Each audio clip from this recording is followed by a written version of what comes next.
Okay, go. Well done.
Hello, welcome back to my channel, welcome back to Folklore Week. I got a new book this week, this little one about Hereford and Worcester, so it's a little bit further out again. I didn't actually end up using any of the stories from it, but it completely inspired the painting I'm doing this week. It's full of a mixture of sort of little two-liners like this one and some much longer ones, but it was one of these little two-liners that inspired me this week. This one about Black Death. Originally I was going to do another wood carving, but I thought I don't want to do another one again this week. So I've got a half-made tall house with a crow ready for the top. But instead I went back to my other book to have a look at different stories surrounding death. This led me to this page, which has two very small mentions of a sin eater. I've heard the name before, but I've never really looked into what it is, and there's literally these two passages that mention it. But that really inspired me to do the work I've done this week. I didn't do much sketching, I had quite a strong idea in my head. I'd be looking at some Dutch still life drawings paintings on Pinterest. I wanted to try and have a go. It's something completely different to what I normally do, but it kind of suited the passages I was looking at, so I thought, why not give it a go?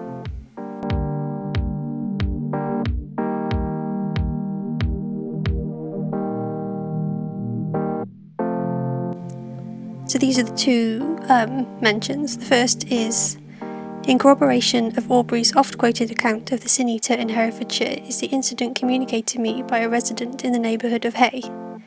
He was invited to attend the funeral of a sister of a farmer near Craswell, and to his surprise was invited to go upstairs to the room where the body was lying.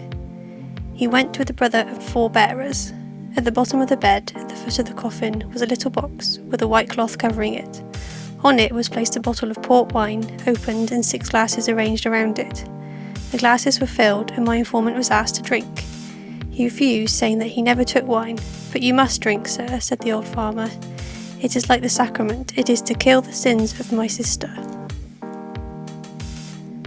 The annotation for this, which is the second mention, is, in the county of Hereford was an old custom at funerals to hire poor people who were to take upon them the sins of the party deceased. One of them, I remember, lived in a cottage on Ross Highway. He was a long, lean, ugly, lamentable poor rascal. The manner was that when a corpse was brought out and laid on the bier, a loaf of bread was brought out and delivered to the sin eater over the corpse. Also, a mazer bowl of maple full of beer, which was to drink up, then 6pence in money in consideration whereof he took upon him ipso facto all the sins of the defunct, and freed him or her from walking thereafter or dead. The customs alludes, methinks, something to a scapegoat in the old law. The like was done at the city of Hereford in these times, when a woman kept many years before her death a mazer bowl for the sin eater. So basically you hired the poor person in town to come in and take on the sins of your dead relative for them. They could go on and go into the afterlife sin-free.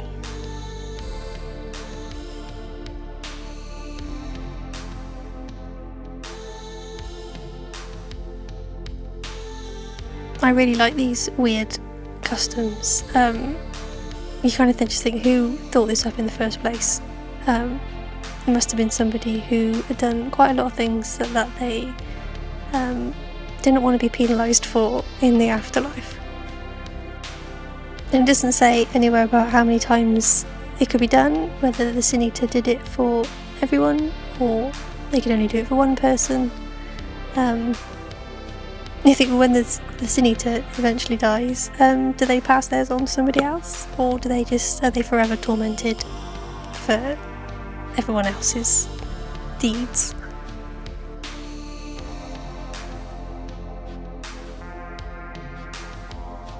Even though it's such a small passage, it's full of quite a lot of imagery and symbolism, so I instantly thought about these old still lifes, they're called vanitas.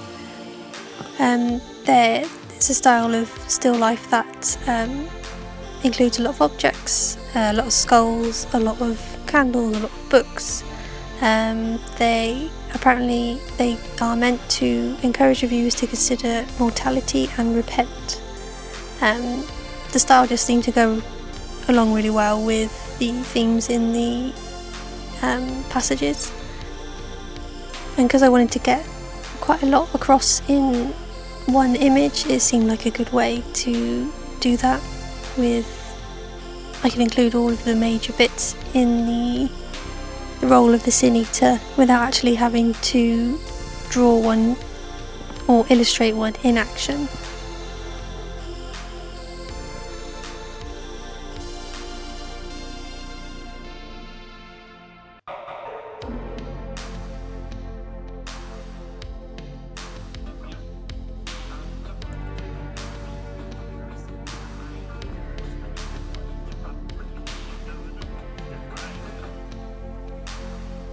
I've never done anything like this before, and it was a struggle. The skull especially, it was definitely a trust the process kind of painting, this one. I'm still not entirely sure how I feel about it. I'll talk more about that later. But yeah, I usually do a lot of flat colours. I don't do a lot of tone or shadow or anything like that, and I just kind of jumped in and gave it a go, and I think that sometimes that's the best way with me. The more I faff about with it, the worse it gets.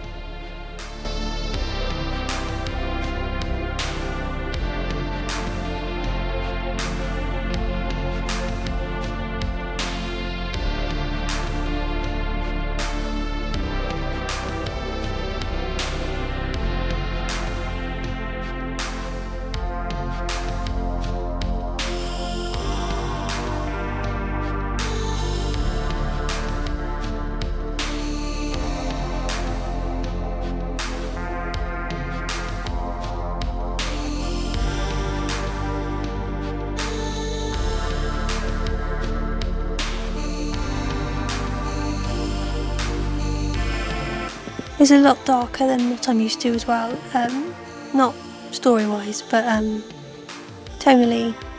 I'm normally sort of brighter colours. I do a lot of blues and greens and reds, but this didn't suit that, so I had to try and get over that first, and then whilst trying to not go for complete realism, but something more realistic than what I'm used to.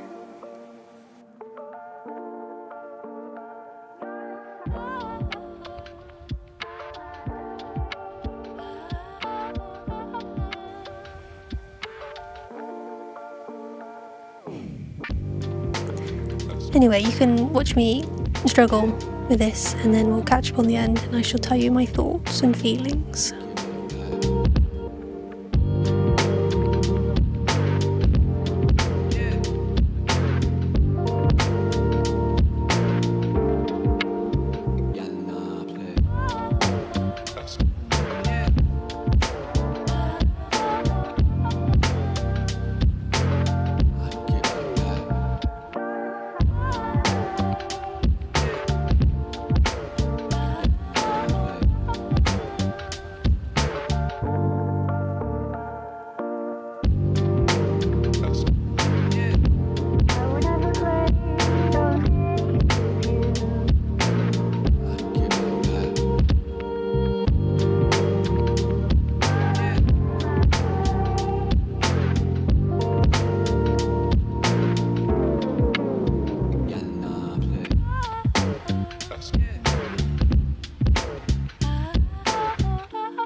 So here's the final piece. I thought I'd bring a bit of drama to the end.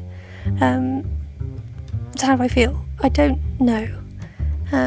Compared to what I've done in the past, so this is it with a few of my other pieces, it kind of fits and it kind of doesn't. I think it's just because it's a completely new direction I've gone in. I'd like to try some more stuff. I do like the vanitas genre. I like the symbolism and all the different parts of it. So maybe I'll give it another go soon. But yeah, let me know what you think, and I'll see you in the next one. Bye.